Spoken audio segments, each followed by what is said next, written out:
Hi, welcome back to Movie Review Mom. I'm the mom and I do the movie reviews.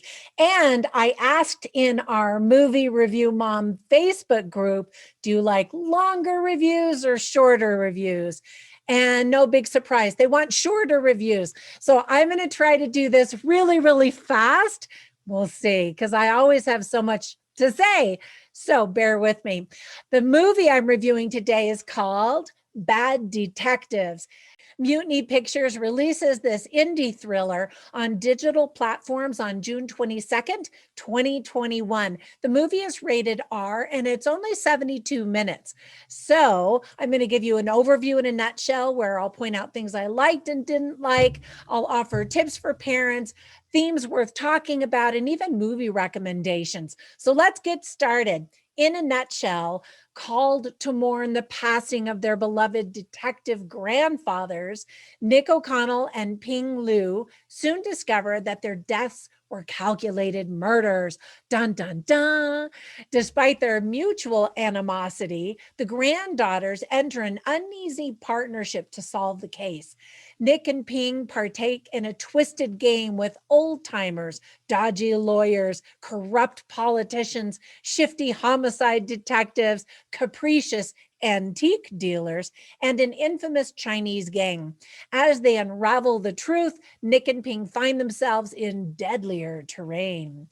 So, this low budget film was written by Chris Johnson and directed by first time filmmaker Presley Paris. It's also the first for producer Joe Smith of Silversmith Pictures. All right, so let me point out the things that I liked about this movie. Although the film looks and feels very amateurish, I'm always happy to support filmmakers on their first attempt, especially.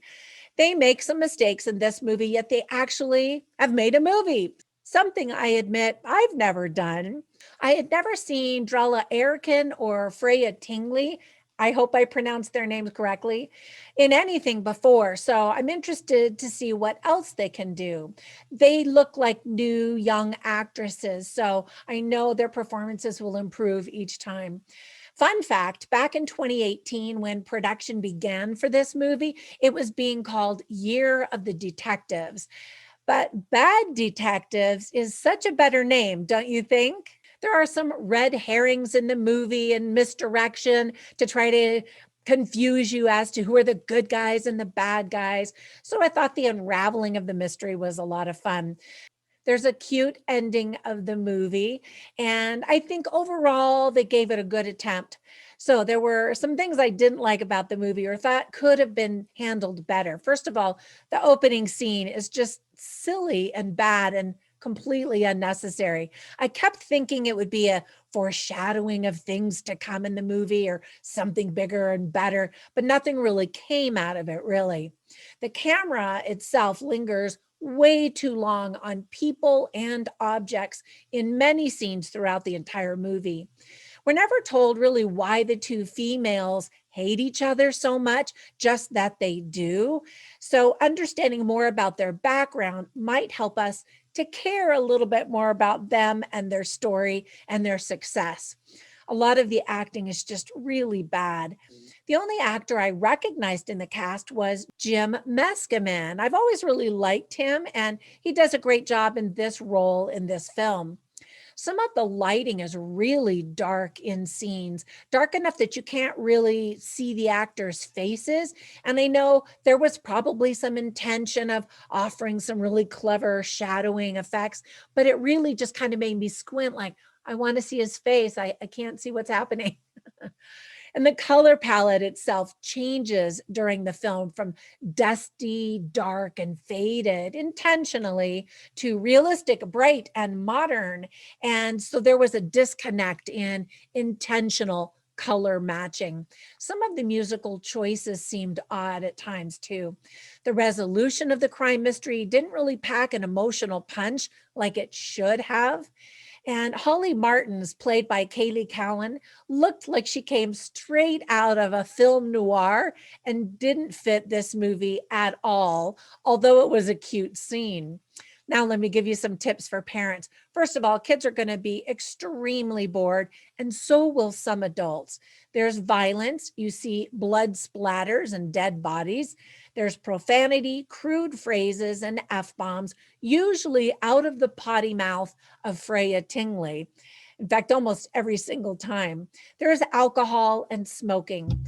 Some themes that are positive that were introduced in the film are family, loyalty, betrayal, trust, greed, and power. So whenever I watch movies, I write down funny lines and interesting lines so that you can kind of get a flavor for the film. I always write them on my full written review at moviereviewmom.com, so you can check them out there, but I'll share just a couple of them with you right now. So one of the funny lines I thought was spoken by Detective Weasel, played by Paul Ray. And he's talking to these two young girls who are now detectives. And he says, "You two uploaded a couple of videos on YouTube and now you're detectives," which basically is exactly what happens in the movie. And then there were several interesting lines. Ping Lu, who's played by Drella Airkin, says, "I need a drink." And reason I mention that is whenever the girls get frustrated, they reach for alcohol, whether it's a bottle that they happen to have next to them or they head off to the bar. And I felt like that was a really unfortunate message that the movie is delivering to any teenage or 20-something girls that might be watching this movie interested in how to be a successful detective as a woman. So there's my little motherly tip for that line. And then another interesting line is spoken by Mr. Huang, who's played by Alvin Ing. And he says, "What is justice without vengeance?" And I thought, I could think of a lot of things. So I thought that line was also interesting. Comment down below. Let me know what you think. And maybe we can get a really good conversation about that interesting philosophy. All right. Ultimately, the movie is not great. It's a decent first attempt. And I know that with all of the attempts by the filmmakers and the actors, the performances will be better. So for this movie, the movie review mom grade I'm giving it is a C minus. All right, but before we go, let me give you a couple of movie recommendations of other movies that I think you'll like better that are kind of similar. So the first one that came to my mind is a really cute movie called The Kid Detective. I recently reviewed it about a year ago, and so be sure and check out my movie review of that one if it sounds interesting. And then a classic remade film is Murder on the Orient Express. And I think that was a year or two ago as well, but also kind of cute, lots of detective work, murders, mystery, all of that kind of stuff. All right. If you watch this movie, I hope you enjoy it. And if you don't, well, I gave you the heads up. Thanks for all of your support by subscribing on YouTube, joining my Facebook group, following me on Instagram, and supporting me on Patreon. Thank you so much. I hope you have a fantastic day, and I will catch you in the next one. Bye for now.